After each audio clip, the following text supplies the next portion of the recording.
ჩელთის მეღვინეობას მიეძღვნება დღევანდელი ჩვენი ეპიზოდი. კახეთში ვართ, სოფელ შილდაში და მოდი ჩვენი მასპინძლები უკვე გოლოდებიან. გამარჯობა. ანდრია და ანა მირიანაშვილები არიან ესე იგი საოჯახო ბიზნესი ხო ჩელთის მფლობელები და დამფუძნებლები და ვინც ყურადღებას აქცევს. ხო ეს გამარჯობა. მშობლები. ხო. გამგზელებლები. გამგზელებლები. ძალიან მიხარია თქვენთან რომ მოვედი. ჩვენს მაყურებელს მინდა რომ ვაჩვენოთ ზოგადად როგორია ღვინო ხშირად გვაქვს ხოლმე ეპიზოდში, მაგრამ აი ეს ღვინის მოვლის, ვენახის მოვლის, ღვინის დაყენების პროცესი და თქვენ ზუსტად ეს გაქვთ, ხო? ანა, მოდი, ესე დავდგები და შენგან დავიწყე. ჩელთი რამდენი ხანია რაც არის და ზოგადად მოგვიყევი მოდი ჩელთიზე თავის ვენახიდან დაწყების ამბიც და მე როგორ რა ღვინოები გაქვთ? ანდრიასაც ვკითხავ. პირველ რიგში დავიწყებთ რომ ძალიან მიხარია რომ აქ ხართ. ჩვენს რა ჩეხება ჩელთი დაარსდა 2001 წელს მამაჩემმა გიორგი მირიანაშვილმა დააფუძნა ეს მეღვინეობა, თუმცა ჩვენი წინაპრები ოდითგანვე ამ რეგიონში აყენებდნენ ღვინოს და საუკუნეების მანძილზე ჩვენი ოჯახი აწარმოებდა ღვინოს სწორედ ჩვენ სოფელში შილდაში.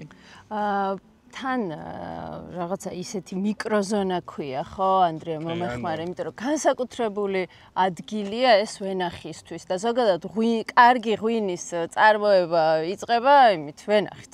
კი, ეგრე არის ნამდვილად და ძალიან ბევრი დეტალი არის პატარა, რაც მნიშვნელოვანი არის და შემდეგ ეს პატარა დეტალების ერთობლიობა გაძლევს ხარისხიან ყურძენს და ყველა მისის რეალურად ეხა უკვე საიდუმლოც არ არის და ეხა ნამდვილად ყველამ გაიგო რომ თუ შენ არ გაქვს ხარისხიანი ყურძენი, შეუძლებელია რომ ქონდეს ხარისხიანი ღვინო და ყველაფერი იწყება ვენახში, ყველაფერი იწყება ვასთან მუშაობით და რა თქმა უნდა ადგილი და განსაკუთრებული მიკროკლიმატი არის მნიშვნელოვანი. მაგით განსხვავდება რეალურად ძირითადად ღვინოები, თქვათ, კარგი ღვინო, უკეთესი ღვინო და ძალიან კაი ღვინო. ხო. აი, მოდი აქ ვარ დაგაყენოთ ესე. წავიდეთ, პატარა ექსკურსია გავაკეთოთ, ვენახებით მაინტერესებს. ვენახებში შემდეგ მე ჩვენი აგრონომი, ასე ვთქვათ, გამოყვებათ და უფრო კონკრეტულად აგიხსნით, თან გვაქვს ახალგაშენებული ვენახი, რაც ძალიან მნიშვნელოვანი არის, იმიტომ რომ ჩვენთვის ძალიან მნიშვნელოვანია, რომ ჩვენი პროდუქციის უმეტესი ნაწილი იწარმოებოდეს ზუსტად იმ ვენახებისგან, რომელიც არის გარშემო, ჩვენ 80 ჰექტარი აქ ტერიტორია და ეგეც მნიშვნელოვანი დეტალია, რომ ყველა 80. კი, ბევრია. და მნიშვნელოვანია, რომ ეს 80 ჰექტარი არის აქ, ანუ ერთი მიწა არის და ჩვენ არ გვიწევს ტრანსპორტირება სხვა ადგილებიდან და როცა უკრიფავთ რთველის დროსაც, რთველის ორგანიზების ხრივაც, ყურძნის ტრანსპორტირების ხრივაც ეს ძალიან მნიშვნელოვანია, რომ არ გაგიფუჭდეს ხარისხი მაგ დროს არ დაკარგო. ანუ ტრანსპორტირება ამ ტევანს და ყურძენს არ უხდება როგორც. ანუ აი აქ თუ ავიღებთ, თუ შევხედავთ სად არის ვენახი, ხო, იქ არის ვენახი. ლაშას თხოვრო ხო, მერე აიღოს კადრი. იქ არის ვენახი, აქ არის წარმოება და 10 წუთიც არ უნდება, აი მოწყვეტიდან 10 წუთში უკვე არის ან ცისტანაში ან ქვევრში, ნუ სადაც გადავწყვიტავთ, რომ დაიწყოს დუღილი რა. აი, იცი რა მაინტერესებს, როლები როგორია გადანაწილებული? ვინ რას აკეთებს ჩელთში? სულისათქმელია, რადგან ოჯახურ მეღვინეობაში და ოჯახურ კომპანიაში ყველაფერს აკეთებს და თავარი მაინც არის რომ მამა ჩემი აკეთებს წარმოების მხრივ არის მეღვინე, ჩვენ არ გვყავს მეღვინე, ანუ ისაა თვითონ მეღვინე, თვითონ აყენებს ღვინოს და თვითონ უვლის ვენახებს. ანუ ეს მნიშვნელოვანი არის და ეს ძალიან მნიშვნელოვანი ჯაჭვი არის, რომ შენ როცა აყენებ ღვინოს, შენაცვლად მუშაობ და ვენახში, იმიტომ რომ იქიდან იწყება ღვინის დაყენება რა. ანუ შენ რაღაც ნებისმიერი ყურძნით, ნებისმიერ ღვინოს ვერ მიიღებ რა.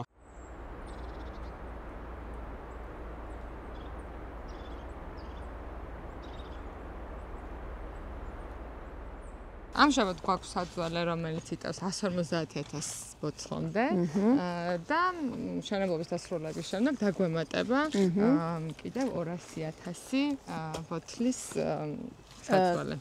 საძველე არის ადგილი, სადაც ღვინო ძველდება, ხო? კი. ხო, ეგრეა. ნამდვილად ეგრეა. და ჯამში შევძლებთ 350,000 ბოთლის დაძვალებას ერთდროულად, როდესაც დამთავრდება ეს მშენებლობა. ხო, ძალიან მაგარია ეგ ამბავი. მე ძალიან მაინტერესებს ახლა როგორ გამოიყურება, ანუ ისეთი მისტიურია ფილმებში რომ აქვს ნანახი. მე ეჭება რომ ბოლომდე ჩავიხედოთ იმიტომ რა პროცესები მიდის რა. მაგრამ რაღაც მომენტში შეგვიძლია ვნახოთ თვითონ სიღრმე 4 მეტრი არის სიღრმე ძალიან მნიშვნელოვანი არის ეგეც, რომ აუცილებლად იყოს ტემპერატურული კონტროლი, იმიტომ რომ ყველაზე მნიშვნელოვანი ფაქტი რეალურად არის დაძველების დროს, რომ უნდა იყოს ტემპერატურა 17-18 გრადუსი არის იდეალური და ნუ რა თქმა უნდა ტენიანობასაც აქვს მნიშვნელობა, რომ საცობი არ გამოშრეს. და აუცილებლად იყოს მზისგან დაცული ადგილი რა. ეხა აქ ჩახედვაზე ამ. აბა ჩავიხედოთ. შეგვიძლია ცოტა. შეუძლია. და დაახლოებით რომ წარმოადგენს ხოლმე სამხელა. ნახე, ფრთხილად არ წამოკრა, უყურე.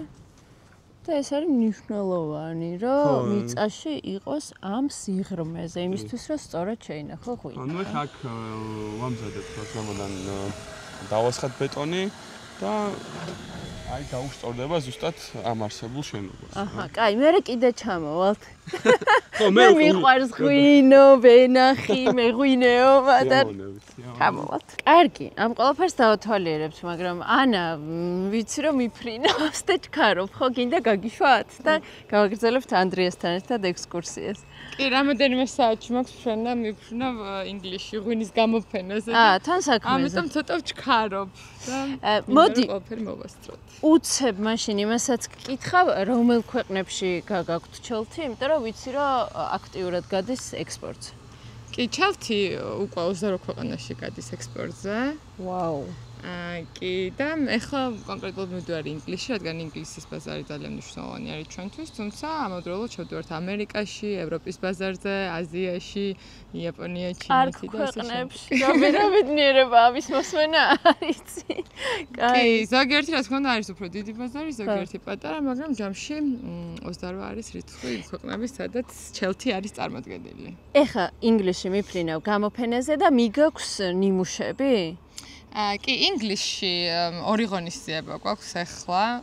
გამოფენა არის ყოველწლიურად ტარდება London Wine Fair, ესეთი ღონის გამოფენა, სადაც რამდენიმე ღვინის კომპანია მივდივართ საქართველოში, უკვე წინასწარ არის გაგზავნილი ნიმუშები და მოწვეული სტუმრები იქნებიან ღვინის იმპორტიორები, დისტრიბუტორები და ასე შემდეგ. გვაქვს წინასწარ დაგეგმილი შეხვედრები და არის სამდღიანი ღონისძიება. ამ ღონისძიებას დავამთავრებთ, შემდეგ გვაქვს შეხვედრა ასევე Vogue ინგლისთან, რადგან ვაუ! უკვე 3 თვე არის Vogue წერს სტატიებს მეღვინეობა ჩელთის შესახებ და კარგი, გაგიშვებთ ამ კაცებს. ჩვენ გავსინჯავთ ღვინოებს, მადლობა ანა. ანუ კომედის ხანა ჩვენ მივდივართ ვარაში. ჩვენ ძალიან კარგად გილს მივდივართ, მინდა გითხრა.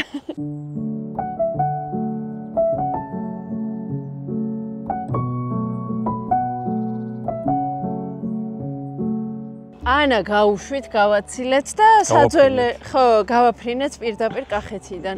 საძველე უნდა დავათვალიეროთ, ეხლა სანამ ახალი აშენდება, ჯერ არსებული. ახალი აშენდება ძველი ვნახოთ.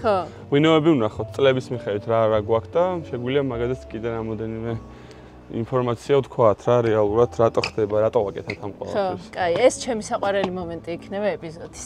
საძველეს. ხო.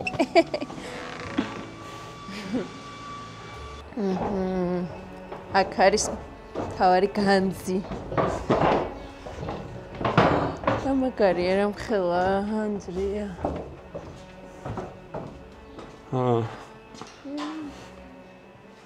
ეხა მომიყევი.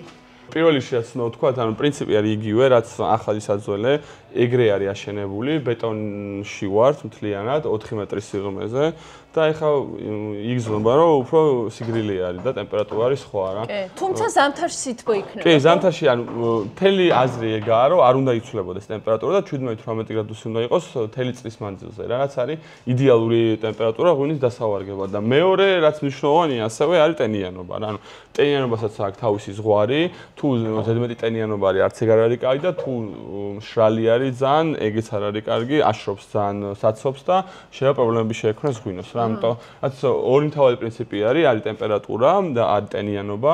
კიდე არის ერთი რომ ზისხივი არ უნდა ხდებოდეს და მაგიტო ხედავთ რომ თქვენ ხო ბეტონში ვართ და მე უკვე თვითონ პოზიცია, ანუ დაწვევენ პოზიციაში უნდა იყოს ღვინო აუცილებლად, რომ საცობთან კონდეს შეხება, საიდანაც იღებს ჟანგბადს, ხდება ჟანგო აღდგენა და ეგ არის მთელი დაძველების პროცესი, დავარგების პროცესი.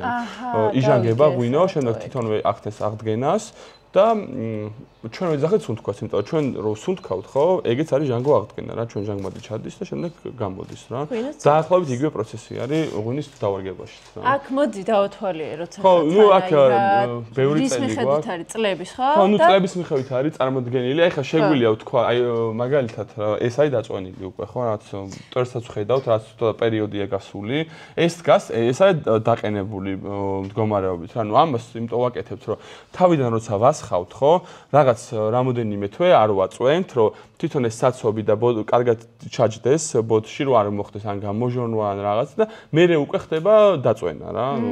ჩვენთვის ცოტა ორმაგი წვალება არის, მაგრამ გვინდა რომ მაქსიმალურად სწორად გავაკეთოთ ყველაფერი რა. ანუ ხარისხისთვის ხო, არ ზოგავთ რესურსს. ნუ ხო, იმიტომ რომ რეალურად ეგ არის, ანუ პატარ-პატარა დეტალები გაძლევს შედეგს და ხარისხს და თუ რაღაცა გამოტოვე ან არ გააკეთე, შეიძლება საერთოდ არ გაგიფუჭდეს ღვინო და მაინც კაი ღვინო გქონდეს, მაგრამ ისაც უმაღლესი ხარისხი რაც გვინდა რომ გქონდეს, იქამდე ვერ მიხვალ რა. ეს რაღაც პერიოდში ესეც დაწვება ეს ბოთლებიც და აი დაახლოებით ესეთ მდგომარეობაში იქნება რა. ეხლა აქ ხედავთ რაღაც, ნუ ეს უფრო ჩვენთვის არის წელი, მოსავლის წელი, ეს არის 2022 წელი, არის თქვათ რომ არის მუხის კასში დაძველებული, საცობის ტიპი არის, როგორი საცობის ვიყენებთ და ეს რაღაც ნომერი, რომელიც თავიდან სადაც იყო ეს ღვინო. ეს უკვე რაც ჩვენი შიდა სამსარეული არის რა. ლოჯისტიკის ხო, რომ გავიგოთ, ვიცოდეთ რა არის და ძალიან მნიშვნელოვანია საცობიც. ერთ-ერთი ყველაზე მნიშვნელოვანი თემა არის საცობი დაძველების დროს და დღემდე კიდე რაღაც სხვადასხვა საცობებს ტესტავთ და დროში უყურებთ, რომელი უფრო კარგად აძველებსა და მაგით აუცილებლად ყველა ღვინოს ვაწერთ, რომელ საცობს ხმარობთ რა. და მე ადარებთ. კი, და მე ვადარებთ და უყურებთ რაც დროში შეიძლება ასე რამოდენიმე წელი. მაგარია მაგას რო აკეთებთ. იმიტოა ეს რაღაცა ფრანგული, იტალიური ღვინოები ეგრე წინ წასული, რომ ეგ გამოცდილება აქვს დაგროვებული, ხო? და აი რაღაც აღრიცხვა. ხო, აი რო იძახი, რომ 100 წლიანი ტრადიცია და რაღაცა ეს მარტო სიტყვები არ არის. რეალურად იმ ხალხმა დააგროვა ის 100 წელი ცოდნა და პირველ რიგში ცოდნა დააგროვა თავის ადგილთან მიმართებაში. ანუ ეგ ამნიშნავს, იმიტომ რომ ჩვენ ახლა ასე ჩელთი ვაკეთებთ, ხო? შეიძლება ვიღაცამ გააკეთოს იგივე და არ მოხდეს, კაი შედეგი არ ქონდეს რა. იმიტომ რომ იმან თავის ადგილს უნდა მოარგოს, თავის ტერუარს უნდა მოარგოს, თავისი სპეციფიკა და მეთოდი რა. მაგიტო არის მეღვინობა რაც დაუსრულებელი ამბავი, რომ არ არსებობს ასე ერთი ჩამოყალიბებული აზრი ან ერთი ჩამოყალიბებული მეთოდი, რითიც გააკეთებ მაგარ ღვინოს, ხო? ან დააყენებ მაგარ ღვინოს რა. ანუ ყველა თავის გარემოს უნდა მოერგოს რა. ეგა ძალიან მნიშვნელოვანია რა. ყველაზე ძველი რომელია, ანდრია? ნუ აი ჩვენი ყველაზე ძველი არის 2007 წლის მოსავალი, აგერ გვაქვს ეს დაახლოებით არის 600-700 ბოთლი დარჩენილი. და ეს არის ასევე ჩვენი პირველი მოსავალი, რომელიც ჩამოვასხით რა. ნუ რეალურად 2006 წელს ქონდა პირველი მოსავალი, რომელიც არ მოგვეწონა, მაგრამ მომჩენს არ მოეწყო და თქვა, რომ მე არ მინდა ამ ხარისხის ღვინით შევიდე ბაზარზე და პრაქტიკულად ეგ ღვინო არც ჩამოუსხია, მთლიანად გამოხადა. და მიიღო სპირტი, იმდენად გაბრასდა რა, იმ შედეგზე რაც მიიღო და 2007 წელს უკვე აი ზუსტად მაქიდან მოდის, რომ მაქიდან არის უკვე თვითონ მეღვინე, თვითონ აყენებს, ან 2006 წელს ყავდა ადამიანი, ვინც დაუყენა, ვისაც ჩააბარა, არ მოეწონა შედეგი და ნუ თქვა, რომ მე თუ ამ საქმის გაკეთება მინდა, მე უნდა ვიყო მეღვინე და მე უნდა გავაკეთო ყველაფერი. და ეს იყო პირველი მოსავალი, რომელიც რეალურად ჩამოვასხით 2009 წელს, ან 2007 წლის ღვინო კი არის, მაგრამ 2009 წელს ჩამოვასხით და მაგას დავიწყეთ უკვე შემოსვლა ნენულა ბაზარზე და დღემდე ძალიან ბევრს ახსოვს ეს მოსავალი და ძალიან ბევრს ახსოვს ეს ღვინო და აი მაქიდან იწყება რეალურად ჩელთის ისტორია უკვე უშუალოდ როგორც ღვინის.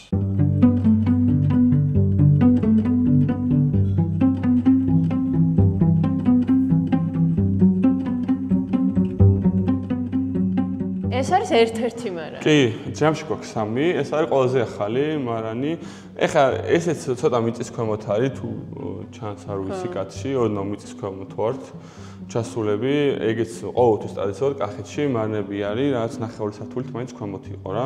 პრინციპი არის იგივე, რომ აუცილებლად იყოს სიგრილე, მიწა ძალიან კარგად ინარჩუნებს ტემპერატურას და მე თვითონ ქვევრი ცხრა თქონდა კიდე მიწაში სიღრმეში არის და უკვე ქვევით ჩადიხარ ცოტა და მე კიდე ქვევით გაქვს ქვევრი, უკვე კარგად ინარჩუნებს ტემპერატურას და უსაფრთხო არის ღვინის შესანახად დასაძვებლად, იმიტომ რომ ადრე ეს იყო მთავარი ჭურჭელი, ქვევრი აქვე ინახებოდა, აქვე ძელდებოდა.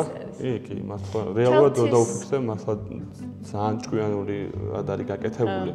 და შემთხვევითობა არ არის არაფერი, არც ფორმა, არც ის რომ მიწაში არის, არც ის რომ თიხისგან არის გაკეთებული და საერთოდ არაფერი რა. ჩელთის ღვინო ყენდება ქვევრშიც და კასრებშიც, ხო? ნუ თვითონ დაყენებას თუ დადუღებას თუ დავარქმევთ, ხო, ჩვენ კასრში დუღილს არ ვაკეთებთ რა, მაგრამ არის შეგიძლია რომ ეგეც გააკეთო, რომ პირდაპირ დაწურული სითხე ჩაასხა კასრში და დაიწყო დუღილი და კასრშივე დაადუღო რა.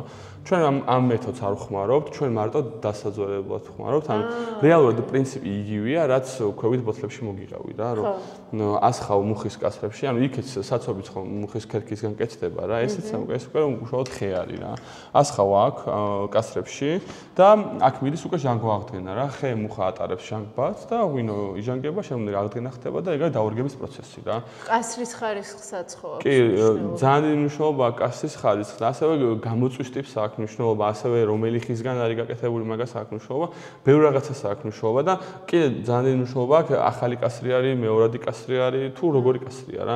ჩვენ ვცდილობთ, რომ ახალი კასრები შედარებით ნაკლებად ვიხმაროთ, ძირითადად მეორად კასრებს ვხმარობთ, თუ ახალი კასრი დავამატეთ, ხო, შემდეგ შეკუპაჟება ხდება მეორად კასრში, რომ არ გვინდა რომ ძალიან აგრესიული მუხის გემო გადავიდეს ღვინოში რა. და მეორადს ეგ დაკარგულია? კი, მეორადს შედარებით დაკარგული აქვს, მაინც რა თქმა უნდა მიყვება ოდნავ გემო, მაგრამ თავი პრინციპი არის, რომ ჩვენ გვინდა რომ ჟანგვა აღდგენა მოხდეს რა. ანუ სანამ გვინდას ბოჩი ჩამოვასხავთ, რაღაც პერიოდი ხომ უნდა გავაჩეროთ იგივე ცისტერნაში რა. რაღაც პერიოდი მე ვაჩეროთ მუხის კასრში, ონს ყველას არა, რაღაც ნაწილს და ეს პერიოდი, ჩამოსხმამდე პერიოდი უკვე იწყებს დავარგებას ღვინო რა. და შემდეგ უკვე როცა გამზადება ღვინო, როცა ბუნებრივად დაიწმინდება, ბუნებრივად გაიფილტრება, მე უკვე ვახდენთ ჩამოსხმას. და ფილტრის გარეშე ხდება ჩამოსხმა, რომ იგივე პრინციპით რომ არ დაგვეკარგოს ეს არომატი, გემო და ბევრი რამე იკარგება, მით უმეტეს თუ ძალიან ხისტად ფილტრავ. და მე უკვე იწყებს ბოთლში დავარგებას.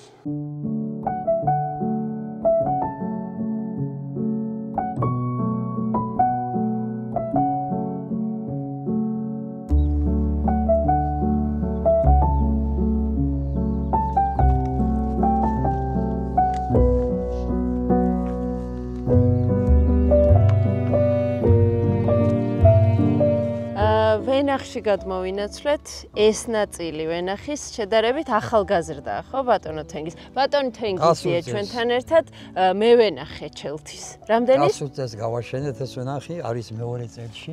ხო. და თქვენ ხედავთ, რომ საკმაოდ კარგიც დააქვს, შვენიერი ვენახია. ჯანსაღი ფოთლები. ჯანსაღი რა თქმა უნდა. აქ ახლა მას შეიძლება ნამხარის მორიდება.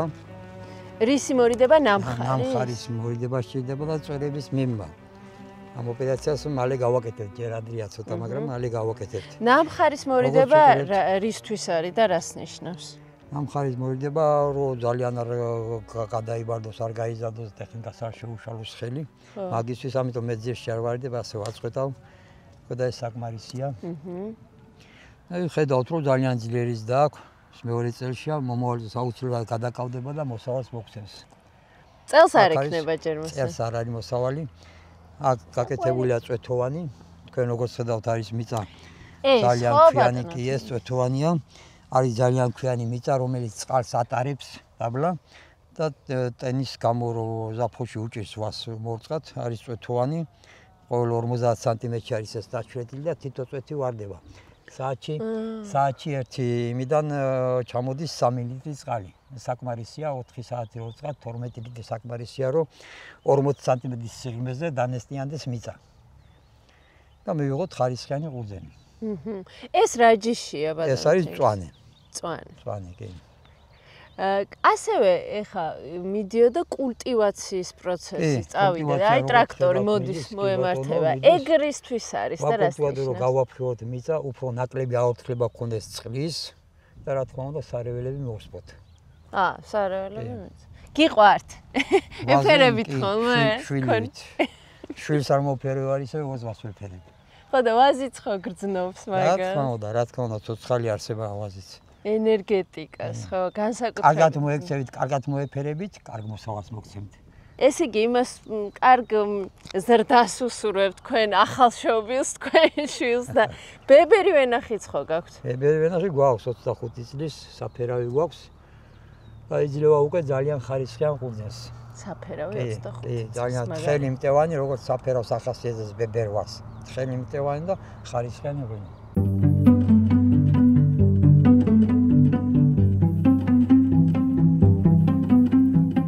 ესეც ჩვენი ბებერი. ხო ესე ქვია, ბებერი ვენახი. რამდენი წლის არის ბატონო თემი? წეგარო არის 25 წლის. საფერავისთვის 25 წელი კარგი ხონოვანებაა. კარგი მტევანს ისხავს. კი, იძლევა საუკეთესო მოსავარს ღვინისათვის. ცოტა მოსავარს და ღვინო კარგი დგება. სვავთ 6 კვირტზე, რომ ბევრი მოსავალი არ მივიღოთ, საშუალოდ 5 ტონა, 6 ტონა ეს. ჩვენ შეგვიძლია და 10 ტონას მივიღოთ, მაგრამ სვავთ ისე რომ ცოტა მივიღოთ. ხო, ეგ ჯობს ხარისხიანი და ცოტა გასაგებია. წეგარო ვიკითხე, შეატყობ თუ არა თვალითო და მე რა გამეცინა, რამხელა ძირი აქვს ამოას. ის ნაზი იყო. ქალები მუშაობდნენ ახლა, ეგ რა იყო, რას აკეთებდნენ? აკეთებდნენ ცის გახსნას, ანუ თავის გადაჭრას. და გამოზრდილი ნამხარი რომელიც იყო, იმას აჭიდნენ. ეხლა ესე სუს ნამხარს არ ვაჭრით. რომ ეს უნდა კონდეს კიდეც რომ საჭიროა ფორთლის მასა. საერთოდ 1 კილოგრამი ყურძენო კარგად მოიწიოს, უნდა 2 კვადრატული მეტრი ფოთოლი. ეს ერთი. მეორე, რომ მზემ არ დაწოს ყურძენი იყოს ფოთოლში, და მზემ არ დაწოს და ფოთოლში რომელი ყურძენიც არის, ის უფრო მეტად იწევა და უფრო მეტ შაქარს აგვევებს. აჰა. კარგი. გაქცევაზეა ბატონი თენგიძე, ამდენი საქმე აქვს და მოვაცდინეთ ახლა ჩვენ მორჩა გაგიშვებთ. ჩვენ მივხედავთ საქმეს. მათი გამოგართ. დიდი მადლობა. კარგად.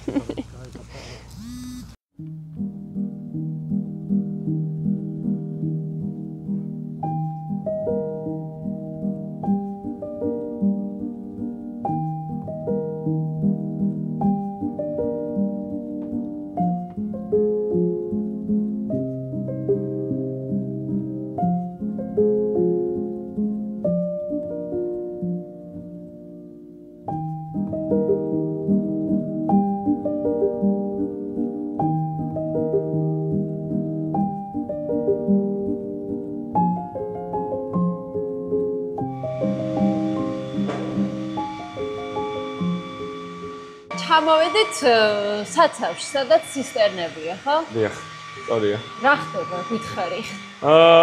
ნუ ეხლა ჩვენ ვართ 8 მეტრზე, ეს არის 8 მეტრის სიღრმე და ნუ ეხლა ცოტა კიდე პომპა მუშაობს, ჩამოსხმა გვაქვს, ცოტა ხმა შემოვიდა. კი. და ნუ აქ რეალურად აქ ვინახავთ ჩვენ ღვინოს, აქ გვაქვს დაახლოებით 1000 ტონის ჭურჭელი და პრაქტიკულად სუსავსე გვაქვს. და ეხლა ხდება ჩამოსხმა, აქ ვინახავთ, ანუ დადუღების შემდეგ, როცა ჩვენ დავადუღებთ ღვინოს, ერთი თვე თუ საფერავი არის, ყველა ვარიანტში ვაჩერებთ ჭაჭაზე, ანუ მაცერაცია მიდის ერთი თვე. შემდეგ გადმოგვაქვს ამ საცავში და აქ ვინახავთ. როგორც წინა საცავების შემთხვევაშიც, იგივე პრინციპია, რომ აუცილებელია 17-18 გრადუსი შევინარჩუნოთ ტემპერატურა და ეხლა ჩვენ გძნობთ რა აქ საკმაოდ გრილა უკვე. სასიამოვნო სიგრილი. კი, სასიამოვნო სიგრილი არის და ეს არის თელი წელი და ერთი ის რომ ეს არის იდეალური ტემპერატურა ღვინის შესანახად და ჩვენ ამას ვინახავთ, მაგრამ მეორე კიდევ მნიშვნელოვანი ფაქტორი ის არის, რომ როდესაც მორჩებით ფერმენტაციას და ამ ერთთვიან პროცესს ჭაჭაზე შენახვის, ხო? რომ ჩამოგვაქვს ღვინო, იწყება მოლეკულური ფერმენტაცია, ეგ არის მეორეული ფერმენტაცია, ასე ვთქვათ. და თუ მაგ შემთხვევაში არ არის სითბო, ანუ 10 გრადუსზე მაღალი ტემპერატურა თუ არ არის 12 გრადუსზე მაღალი ტემპერატურა, საკმაოდ უჭირს ღვინოს ეს მეორე ფერმენტაცია და მარტივად რო ავხსნათ რა, ეს არის რომ ძმარმჟავა გადადის ძემჟავაში რა, ანუ ეგ არის ბოდიში ვასმჟავა რა. აი, როგორ? ხო, მარტივად რო ავხსნათ ეს პროცესი რა, ვასმჟავა გადადის ძემჟავაში. ეგ ნიშნავს, რომ უფრო რბილდება ღვინო რა და თუ ამას არ გავატარებთ, არ უფრო ხისტი, უფრო მკვახე ღვინო ხდება და აუცილებელია რომ ეს მეორე ფერმენტაცია მით უმეტეს საფერავში ყოველ ვარიანტში ჩაუტაროთ რა და აქ როცა ჩამოგვაქვს ხო უკვე თბილა არის ისევ 17 გრადუსი, მაშინ უკვე არის ნოემბერი, დეკემბერი, ესეთი დრო არის და გარდა ძალიან ცივა და ეს მეორადი მოლეკულური ფერმენტაციაც ჩვენ არასდროს არ გვიჭირს ხოლმე და არ გვიჩერდება რა. თუ ცივა, მე ეს სიუძეს ისჩერდება და პრობლემა ექნება ღვინოს რა. ამიტომ ეს მნიშვნელოვანია რომ ეს საცავი არის მიწის ქვემოთ და ეს ტემპერატურული რეჟიმით დაცული არის რა. ერთი და იგივე ზამთარს. ზამთარს ახლავს 17 გრადუსი რა. ეხლა დაახლოებით აქ ჩვენ გვაქვს რო ვთქვათ 1000 ტონა, თუმცა ჩვენი მოხმარება ანუ წელიწადში დაახლოებით 400 ტონა ღვინოს ვყიდით და დანარჩენი არის სულ რეზერვები რა, ანუ ვინახავთ, ვაძველებთ, დროს ვაძლევთ ღვინოს, არ ვასხავთ, აი როგორც ზემოთ აღვნიშნეთ, რომ არ მოხდეს ხისტი ფილტრაცია და თვა დრო მივცეთ, სანამ ჩამოვასხოთ ბოთლებში რა. ხო, ინახება რა თქო, აქ ღვინო არც იჭდება, ხო. ეხლა ჭიქებით რო ვართ. მოდი გავსინჯოთ უბრალოდ, შეგვიძლია ჩამოვასხათ, გავსინჯოთ. ხო, მოიცადე ახლოს გადავიღე ეს ლაშა.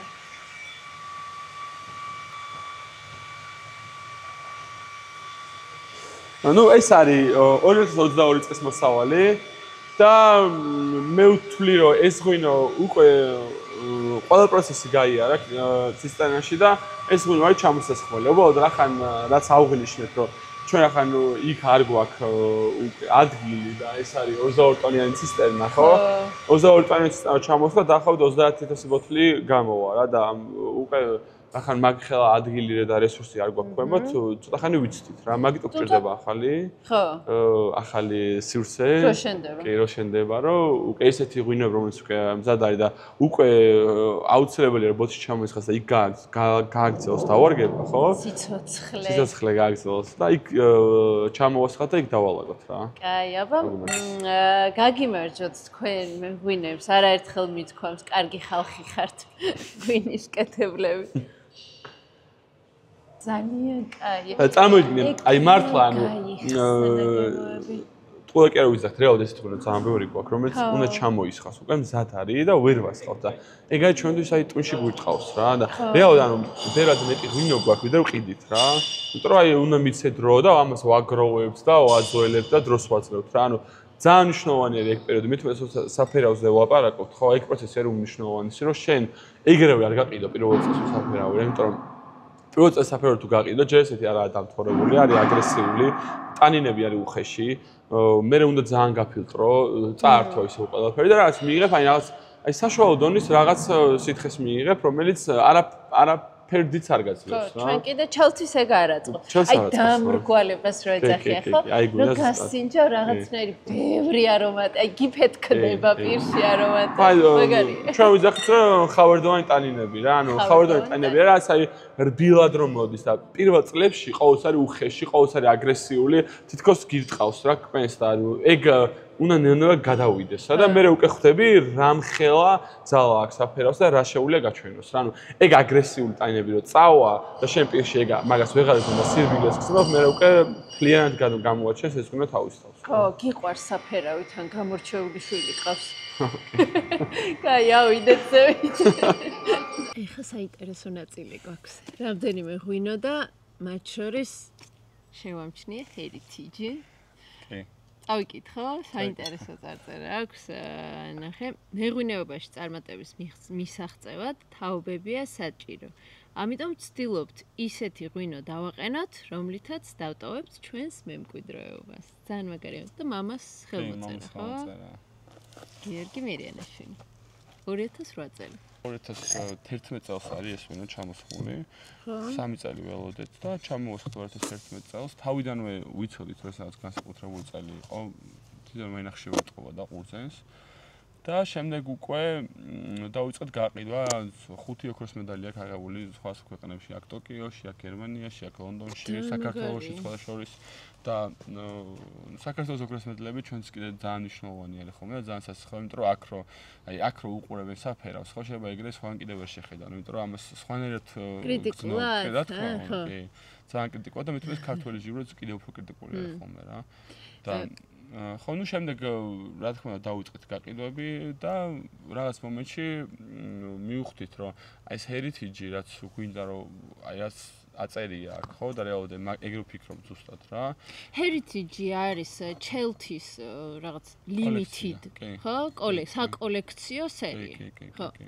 ჩვენი კოლექცია არის და შედის რამოდენიმე წლის ღვინო, ეს არის 2008 წელი, 2015 წელი, 2016 წელი. აი ამ ეტაპზე მხოლოდ 4 წელი გვაქვს და თუმცა გვაქვს ახლა კიდე საცავში ისეთი ღვინოები, რომლებიც აუცილებლად იქნება heritage, უბრალოდ რაც დრო ჭირდება, რაც პერიოდი ჭირდება, რომ გავიდეს რა. ხო და გვინდოდა რომ ეს გამოგვეყო ასე ვთქვათ რა, რაც სტანდარტული კოლექციისგან გამოგვეყო და გავაკეთეთ heritage-ის კოლექცია, რომელიც არის მართლა უნიკალური ღვინოები, ყველა ღვინო რომელიც არის აუცილებლად ბოთლში დაცულებული რამოდენიმე წელი და საკმაოდ დიდი ხანი, აუცილებლად არა თუ ერთი, არამედ რამოდენიმე ოქროს მედალი აღებული მსოფლიოს ყველა გამოფენაზე და რომელსაც ჩვენ თვითონაც გვგზნობთ, რომ ეს არის რაღაც განსაკუთრებული. მაგარია ძალიან. სანამ მე პრივილეგია მექნება რომ heritage გავსიჯო. მანამდე სხვა ღვინოებზე ვილაპარაკებ. ხო, აი პირველი რომელი. ის ღვინო, იმიტომ რომ მინდა დეკატაში გადმოვიტანო, რადგან ანუ გამოდის რომ 14 წელია ეს ღვინო არ უკვე ბოთში. ხო და საკმაოდ დიდი დრო არის ამისთვის, როცა გავხსნით ღვინოს, ხო, ღვინო რომელიც 14 წელია ბოთში არის, ყველა ვარიანტი შეიძლება გაჰაერება რა. იმიტომ რომ ეს ყველა ვარიანტი ცოტა იქნება ჩაკეტილი შეგვიძლია ვთქვათ რომ მოგუდული და ჭირდება ჟანგბადი რომ გაიხსნას რა. ამიტომ ნუ ეხლა თუ ეს ბოთლი გვექნება რამოდენიმე საათი გახსნილი, თვითონაც ბუნებრივად გაივლის დეკანტაციას, მაგრამ ჩვენ ახლა ცოტა მალე გვინდა რომ გავსინჯოთ, ხო? ამიტომ გავუშვათ დეკანტარში. და რამდენი რა დრო ეყოფა ჰაერი და ჰაერებისთვის დეკანტარში? აი მე ვფიქრობ 15-20 წუთი წესით საკმარისი უნდა იყოს. მაგრამ მაინც თუ უფრო მეტ დროს მივცემ, მაინც უფრო კიდევ უფრო გაიხსნება რა. კარგი, გადავდოთ. ცოტა ხანი დავასვენოთ, მივცეთ დრო რომ გაიხსნას და შეგვიძლია გადავიდეთ სხვა ღვინოებზე. გადავიდეთ, რომლით დავიწყოთ შენ და მოდი თითოეულ ღვინოზე ესე მოკლედ მაინც ორს. ნუ ეხა მე ავარჩიე 4 ღვინო, ამიტომ რომ არ მინდა რომ ძალიან გადავიტვირთოთ. ისე თუმცა მეტია, ხო? კი, მეტი მე 15-ზე მეტ ღვინოს ვაწარმოებ თავის წლებით რო ვიყოთ კატეგორიებით. და heritage-ს თუ დავუმატებთ კიდე ემატება. ეს რას სინჯავთ ახლა? ჩვენ ახლა ვშინოთ კლასიკურად დაყენებულ ხიხს 2024 წლის. ნუ მარტივად აი ძალიან ბევრი ვარ ვილაპარაკო ხო და თავი არ მოვაწყინო ხალხს. ეს არის რომ ეს ხიხვი თვითონ ძალიან საინტერესო ჯიში არის. ჩვენ როგორც კლასიკურად ისე ქვევრებშიც ვაყენებთ, ანუ კახურად ხიხს და ის ქარვისფერით არის. ის არის ქარვისფერი რა. აი ხა ამ შემთხვევაში ქისი გვაქვს ქარვისფერი და ხიხი გვაქვს კლასიკური რა. მნიშვნელობა აქვს დაყენების დროს როგორ ვიქცევით, ანუ დადუღების დროს უფრო სწორად, ანუ ჩვენ ვაციებთ ამას საერთოდ მთლიანად 0 გრადუსამდე ჩამოყავს და 2 დღე ვაჩერებთ. ამ 2 დღეში ეს ლექი ჩამოდის ქვემოთ და ზემოდან უკვე მე ვიღებთ სუფთა წვენს, ამ ლექს განვაცალკევებთ ლექს და სუფთა წვენს. სულ ტკბილს, ყურძნის ტკბილს ამჯერადაა დადუღებული და მე უკვე ამის დადუღება ხდება ძალიან დაბალ ტემპერატურაზე რა 14-15 გრადუსი რა. ეს მეთოდი ამას ეძახიან უფრო ახალზელანდიურ მეთოდს, იმიტომ რომ ისინი ძალიან არომატული ჯიშები აქვთ და აი ეს უნდათ რომ ეს არომატი შეინარჩუნონ მაქსიმალურად რა. და ეს უნარჩუნებს? კი, ეს დაბალ გრადუსზე დუღილი მაქსიმალურად უნარჩუნებს არომატს. და იმიტომ რაც რომ მაღალგრადუსზე ადუღებს შეიძლება დაგეკარგოს აგიორთხილდეს არომატები რა და დაბალ გრადუსზე ადუღებს და დიდი დრო უნდა მაგრამ მაქსიმალურად ინარჩუნებ არომატს და ამ სიხალისეს ინარჩუნებ რა დაახლოებით აი მარტივად რო ავხსნა ეგ არის ჩვენი მეთოდი ვაციებთ მე ვასალკევებთ ლექისგან და მე ვადუღებ ცალკე რა ხო თორე სიღრმეებში რო ჩახვიდე ისე გიყურებ ერთი კვირა დაგჭირდა ხო ანუ სიმართლე ძალიან ბევრი კიდე პატარა დეტალია რომელიც უნდა გაითვალისწინო მაგრამ აი მარტივად რო ავხსნათ ეგ არის ამის ტექნოლოგია რა მაგრამ ეგ იმას ანიშნავს რომ შენ აუცილებლად ეგრე უნდა დააყენო რა ანუ ხო ხვდები აქ არის უბრალოდ შენი რა გემოვნება გაქვს რა გინდა რომ მიიღო და რა საშუალებაც გაცლოს შენი ტერიტორია და ასევე ბევრ რამეზეა დამოკიდებული თორე შეგიძლია მაგათად ხიხვი პირიქით კი ლექსგან კი არ განაცალკეო პირიქით დიდი ხანი დატოვო ლექსზე დააძოლო მაგრამ შეგიძლია გადმოიტანო მუხის კაცში დააძოლო ხო ხვდები და საერთოდ ხან არ გულოვნება ესეც მე მგონი რა რაღაცა ცდები თან ცოტა რეალურად ანუ ძალიან ბევრი რაღაცის გაკეთება შეგიძლია და ეგ არის ამოუწყურავი რა ანუ ჩვენ ყოველ წელს კიდე რაღაც პატარა ექსპერიმენტები ისაც ჩვენთვის ვაკეთებთ რომ გვაინტერესებს რა მივიღებს მივიღებთ როგორ მივიღებთ და აი როგორ არის იცი ძალიან გაწელილია თან დროში რა იმიტომ რომ რაღაც წელს შეიძლება რაღაც სადო შეიძლება 3-4 წლის მერე მიხვდე სწორად გააკეთე თუ არასწორად ხო მაგიტო არ რთული რა ისე კი არ აკეთებ რომ რაღაც თვიდან თვემდე უბრალოდ სტეპს ატარებ ძალიან ისეთია მართლა ხალისიანი ზაფხული ციტრუსი კარგია მე მსიამოვნებს ზაფხულში ესეთი ღვინო კი ლაშა შენ გაგასინჯებ და ჩვენ შემდეგს გასინჯებ. შეცდა თბილი მოგიწოს, მაგრამ. მოგცე, თუ ჯერ არ. გამომართმევს, რა გგონია.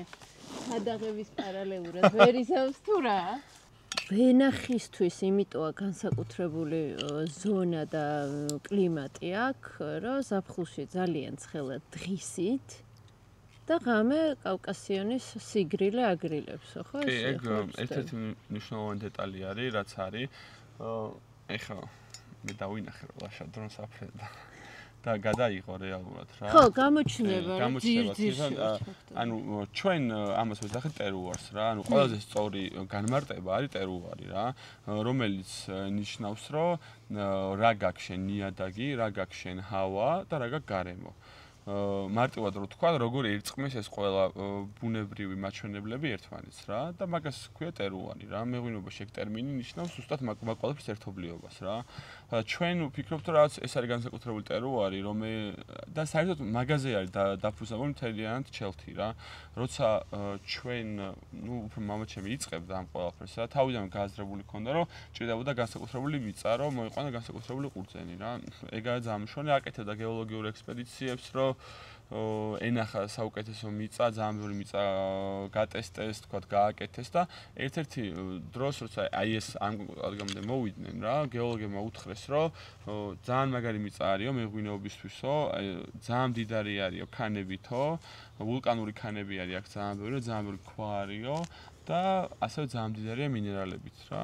და ალბათ ადრეო რაღაც საუკუნეების წინ ამ ადგილს კვეთავდა მდინარე, რომელმაც ეს ვულკანური ქანები ჩამოიტანა კავკასიონიდან რა და ეხა ეს არის ერთ-ერთი საუკეთესო მეღვინეობის, ანუ ეს ის უნიკალური რაღაცაა, რომელსაც ხელოვნურად ვერ შექმნი რა, ანუ ეს ბუნება უნდა გააკეთოს რა.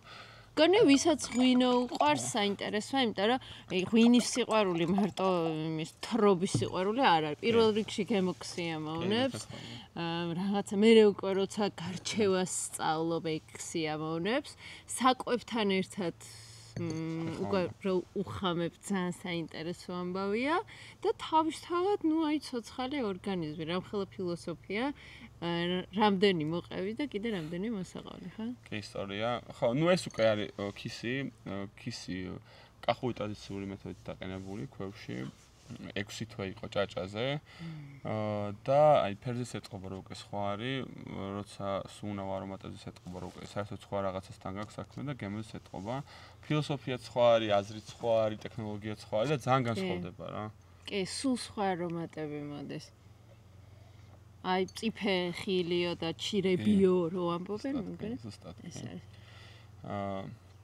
ხო, ეგ არის, ანუ მარტივად რო თქვა დაყენების ტექნოლოგია, პირდაპირ ჭაჭასთან ერთად მიდის ქვევში, ხდება დადუღება და 6 თვე ჭაჭასთან ერთად ჩერდება ქვევში.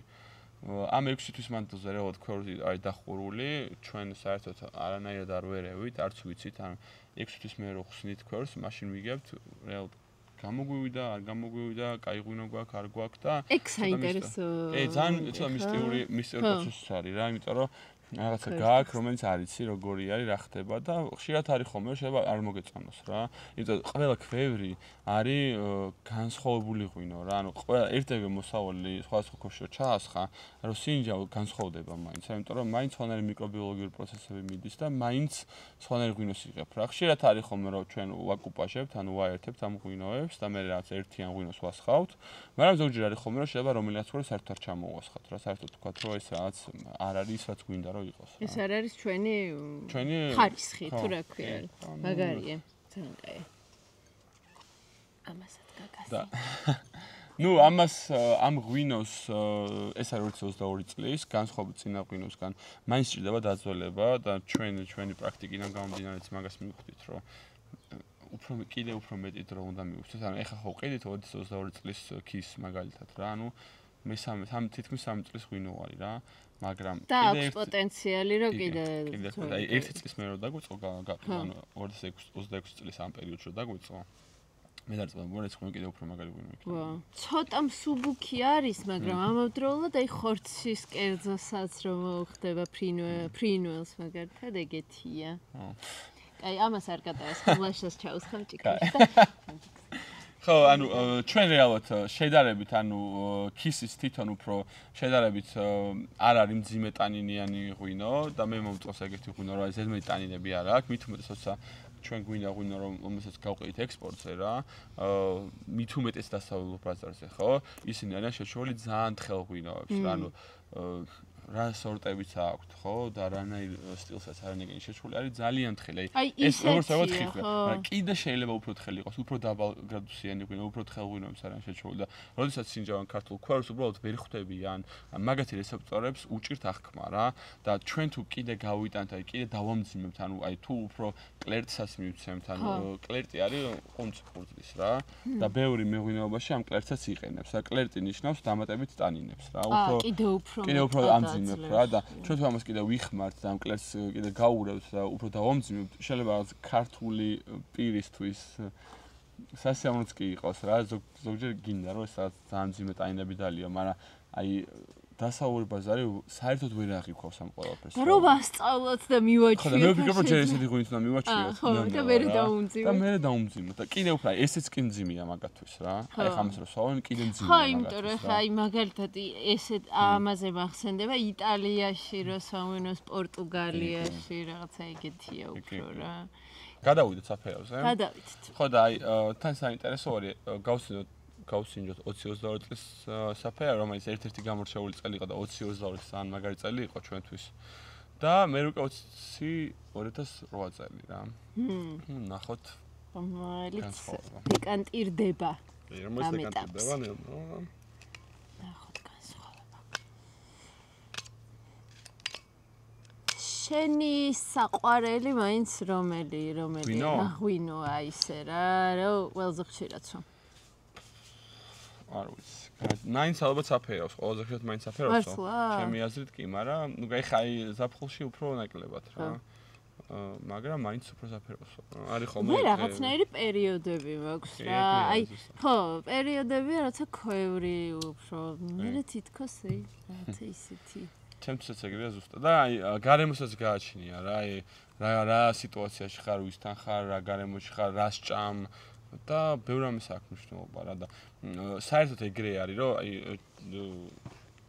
ძალიან სოციალური პროდუქტი არის ღვინო და ძალიან მნიშვნელობა აქვს რა გარემოში. შეიძლება ერთი და იგივე ღვინო დალიო თქვა კარგ ხალხთან და ცუდ ხალხთან და იქ უფრო მაგრამ მოგეწონოს რა. აი ერთი და იგივე ღვინო ერთგან უფრო მაგრამ მოგეწონოს ვიდრე მეორე რა. ეგრე. ძალიან მნიშვნელობა აქვს გარემოს ვისვავ და საცო და მაგიტომაც ვცდილობთ რომ სუკაი ადგილებში იყოს ჩელთი რომ ადამიანებსაც პოზიტიური შთაბეჭდილებები დარჩეს რა. ეგ ძალიან კარგია და ძალიან მნიშვნელოვანია ჩვენთვის. აი ცუდ ადგილას რომ მოხდეს ეს ბრენდი არ გვინდა იმიტომ რომ უკვე შეიძლება რაღაც უარყოფითი შთაბეჭდილება შეექმნეს ადამიანებს რა. Uf.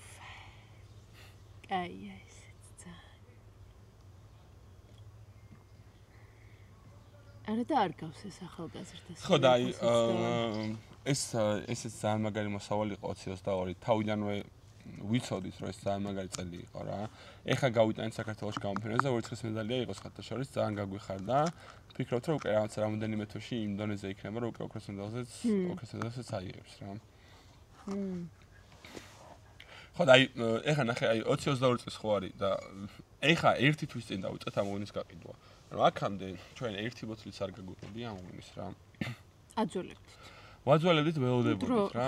ჯერ ცისტერნაში მე ჩამოვასხეთ მე რაღაც მომენტში ბოთლში, იმიტომ რომ ვთვლით რომ საფერავი ისეთი ჯიშია, რომელსაც დრო უჭირდება ყველა ვარიანტში რა.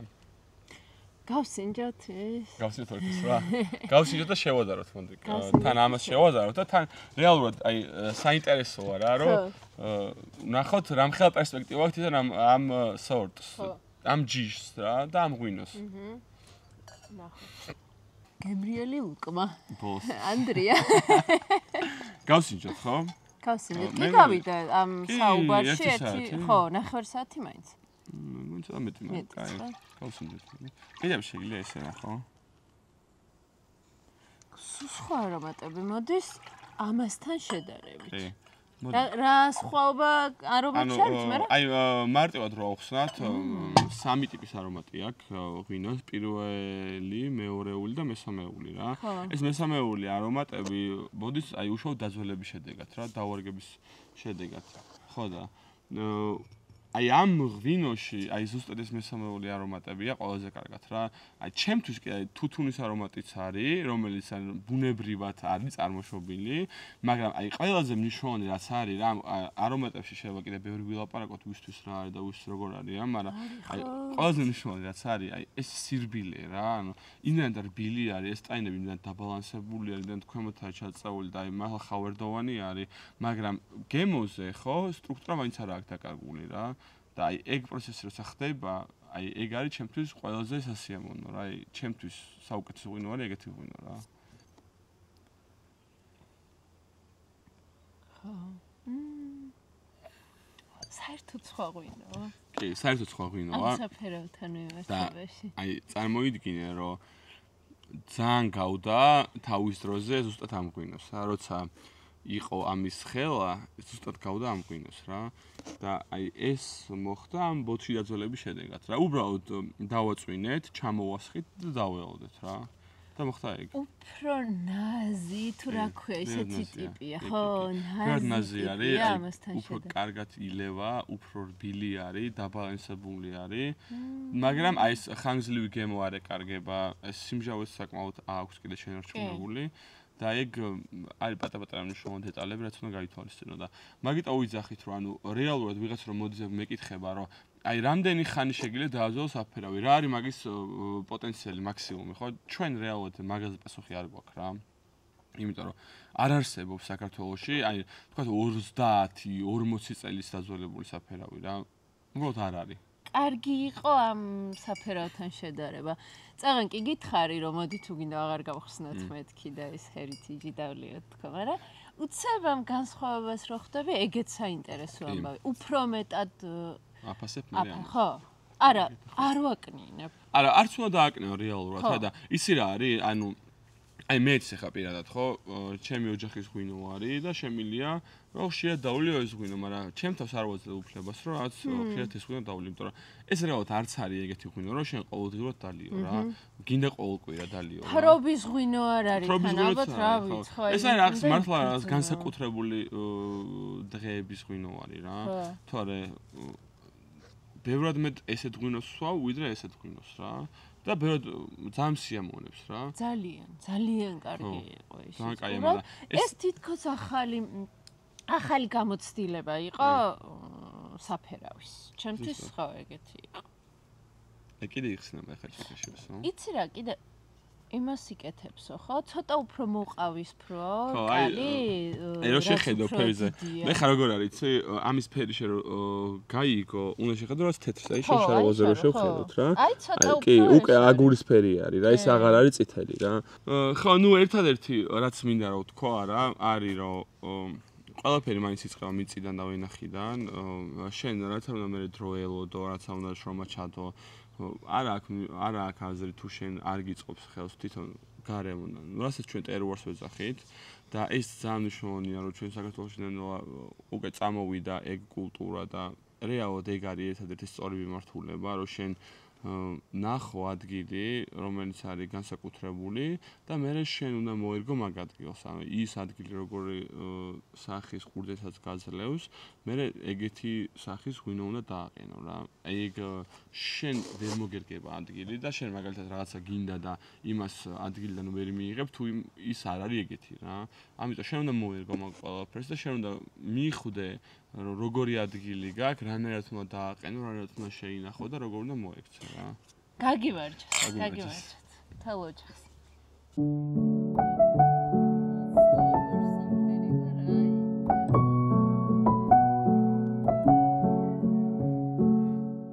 დასრულდა ჩვენი ეპიზოდი. ჭამის უბრალოდ ჭამა არ გადავიღეთ, თორე მწვადი ვჭამეთ. ლაშას ქონდა ლანჩ ბრეიკი და ცოტა არასტანდარტული გამოვიდა, ამიტომ, მაგრამ ლაშას ქონდა, ოკეი. ხო, მეც ქონდა, კაცო, ანუ რო არ გადაიღეთ, თორე მე რა ჭამ და ისე ვიღებ. ცოტა არასტანდარტული გამოვიდა, ამიტომ, მაგრამ იმედია მოგეწონებათ, იმიტომ რომ რა ვიცი, ჭამას მის მოყვარულებს აინტერესებთ ღვინის დაყენების პროცესი. საწვავით გავავსებ ყავას ჩამოვიცხა, ჩემ ტრუჩილოს ყავას ელექტროლიტებიან სასმელს ვიყიდი. კადრებად ჩვენ თვითონ მახსოვს რა ქვია. მე და ლაშა შევიჯექით. და წავალთ თბილისისკენ გომბორით. ესე გადაწყდა. ნახვამდის.